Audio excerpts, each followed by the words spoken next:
Ladies and gentlemen, good morning. Welcome back to the channel. Welcome back to the vlog. And welcome back to the beautiful state of Utah. I haven't seen you guys in forever. We were in Switzerland, Germany, Austria, Italy, but now we're back in America, and God bless America. We have a very special celebrity guest appearance in today's video, Kevin. We are supposed to be at his house in an hour, and it's a 45-minute drive. Well, that should be fine then.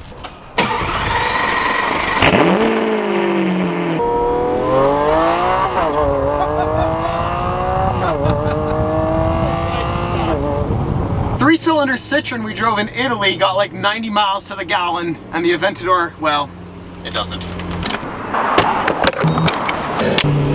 What's up, dude? How's it going? Can I rev it? Okay. Do a couple. We got Kevin, first time in an Aventador. You've been in a Huracan on a 650, but you've never experienced a V12, and well, yeah, there's a ton. So obviously, this would be a prime example of full send, right? Full send? Full send. If you live in Utah County, you're welcome.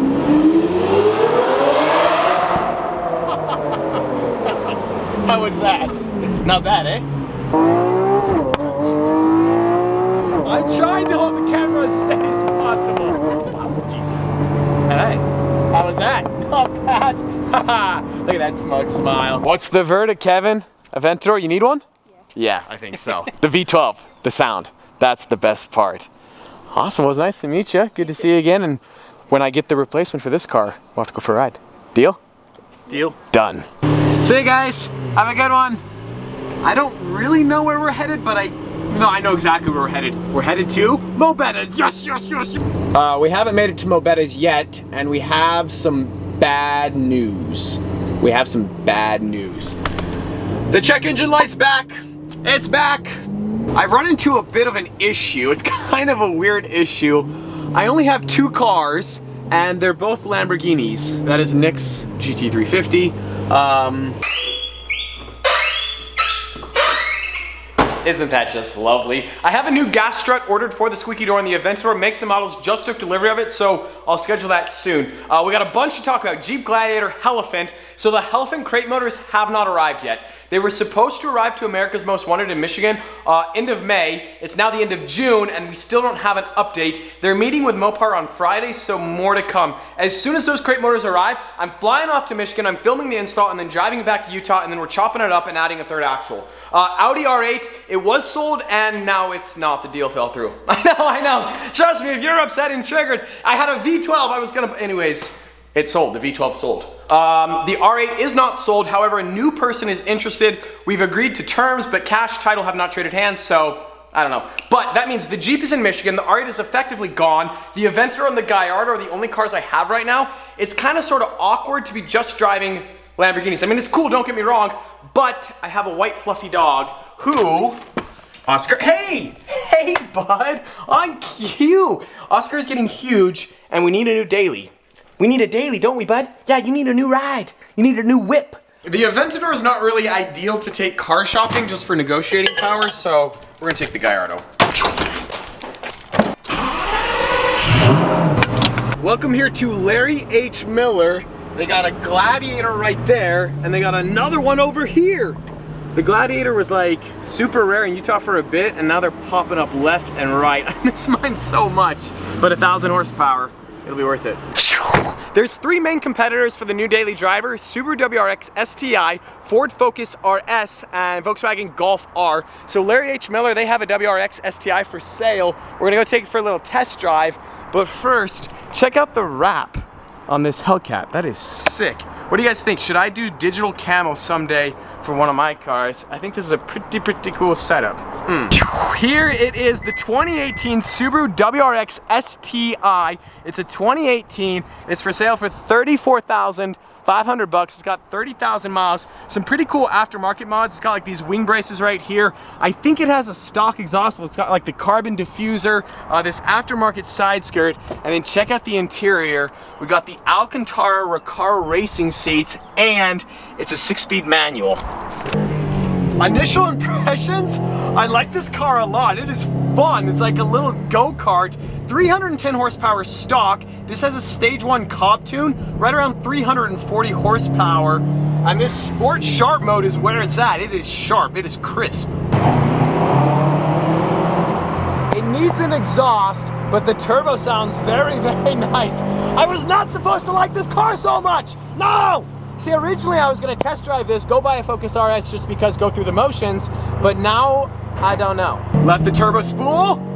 That blow off sounds incredible. I love the thing about the STI, that didn't make sense, you know what I meant? The number of mods is endless, like endless. We could do so much to this. Complete random occurrence, we found a Volkswagen Golf R. You know this guy likes this car because he works in that building, yet he parks it out here in the nosebleeds. Yeah. So anyways, I was not supposed to like this STI that much. I was kind of just sort of going through the motions. You know, the Focus RS is the front runner, followed by the Golf R, and then the STI. But now, seeing the STI next to the Golf R, this looks so plain, and this looks so childish and immature, of which I am all of the above.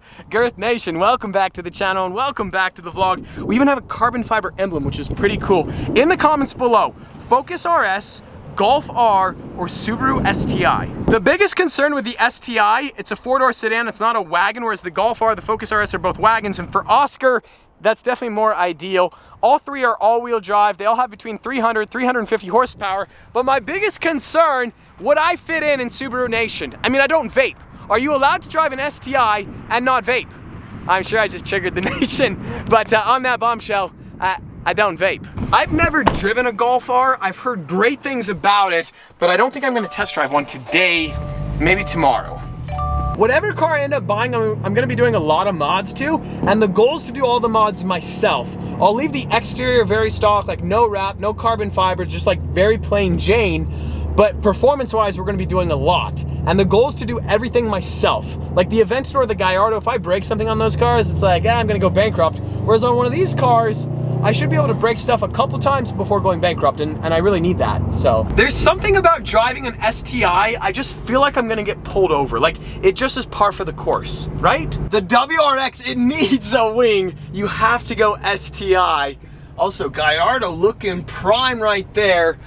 Okay, so I wasn't supposed to like this so much. I don't know, wait, so this, over a Focus RS? Yes. Taking out your commission. Like, forget your commission, you'd still do this? Over a Focus, this particular one over a Focus RS.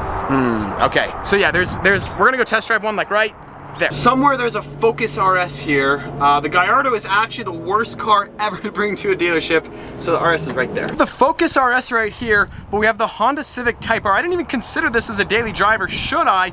In the comments below, it's actually pretty sick, but we're here for the Focus RS. I've never driven one of these, I've never sat in one of these, but I've only heard good things. We're here in the driver's seat with Jack from Pressman. What's up? Focus RS. So initial impressions, I already love this thing. Like, the STI was cool, but the Focus RS is such more of a go-kart. We also have an underpass right here, so we're gonna put down the windows. All right, so this is gonna be a minor send, not quite a full send, but. So it sounds pretty good, but it needs an exhaust. Stock Focus RS has 350 horsepower, but you can easily boost this to 400 with pretty much just a tune. Kind of sort of a quick little test drive in the Focus RS. Honestly though, like that Civic Type R is really, really intriguing. Focus RS, obviously a very short test drive. The sales guy was with me, so I couldn't show you like everything about it. But this Honda Civic Type R is interesting. 32 grand, 14,000 miles. This also has a salvage title, which I don't know, like you just never know with a salvage title. It could be totally fine, you could get a great deal, or you could have issues, you know, down the line. We're getting the homie hookup here. Jack is hooking us up. He's just like, you want to take it for a spin? So, I mean, this was an unplanned sequence in the vlog, but it's a Type R, so 32 grand, roughly. 32 grand, 14,000 miles on it. We got carbon fiber everywhere. All right, let's see how she goes. 91 degrees Fahrenheit. We have the aluminum shift knob, so it's like extremely hot, but we're gonna be okay. Like, I'm gonna persevere. It's really a story of inspiration and survival that I'm even gonna be able to drive this car. So yeah, smash that like button. But yeah, let's see what she does. I feel like I'm living in Fast and the Furious right now. So we're gonna get on the freeway. We're gonna do, once again, a half send. We're not gonna do a full send. I don't own this car yet. Whoa, I did not just imply I'm gonna buy this car. I just merely said, guys, don't get all excited. But here we go.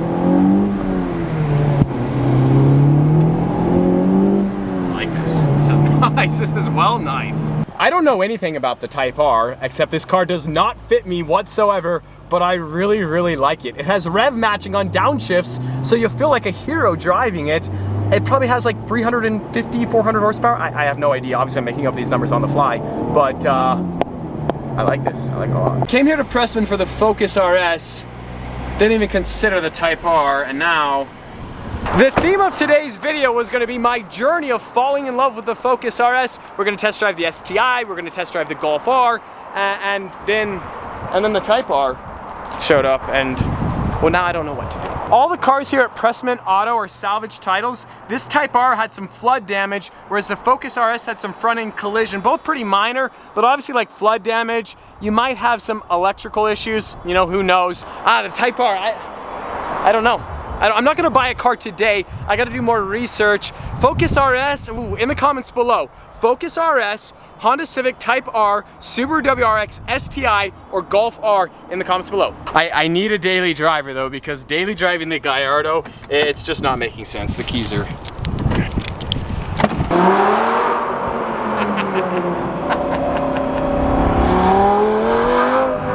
I should just daily drive the Gallardo, honestly. It's the best in the world. All right, we're headed home. There's a cop. Are you kidding me? I'm just kidding. We're good. Oh my God, I got you. I got you again. Each and every day, I get you. I don't know what to do now, but I need to buy a daily driver like this week. I have to, because the Gallardo, it's just not meant to be daily driven. I did some quick Wikipedia research. The Type R is front-wheel drive, 306 horsepower, so Utah winter is not really ideal.